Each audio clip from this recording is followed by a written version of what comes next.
Mabait ng bata. May kadamutan pero... Uy, luto na! Yay! Marami pa akong pangarap paglaki ko. Pero dito na yata matatapos ang lahat. Maraming salamat. Tol! Tol! Tol!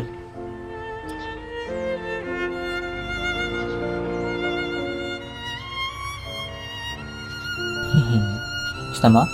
Sa'yo na lang. Yay!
Street foods.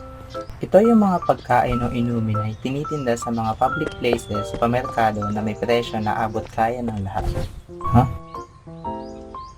Sabi ko sa inyo napakabait talaga ni Kuya. Hindi talaga ako nagkamaling bumili dito.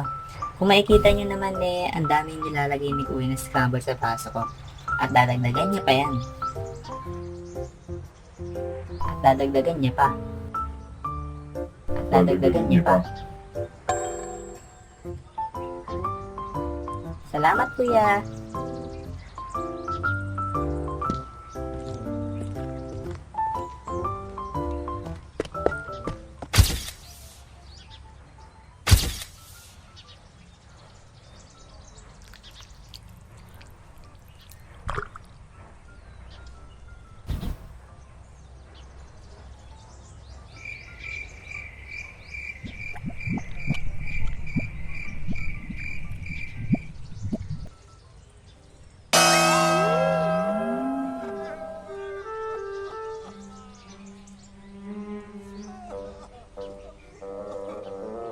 Nakakain na ba kayo ng street foods? Ha?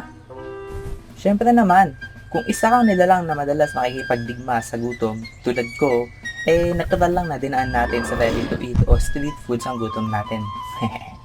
Simula bata pa lang ako, isa na sa pinaka-inaabangan ko yung naglalako ng halo-halo tuwing umaga. Sa tingin ko araw-araw ata yung ganong senaryo. Kung minsan may pagkakataon din na nagdadalawang isip ako kung bibili ako o hindi. Hanggang sa wala na siya. Sa sobrang pagkahilig ko dito naghahanda pa ako ng pinakamalaking baso na meron kami para nang masulit ko yung pagkain ng taho since once a day lang naman dumadaan sa amin si Manong.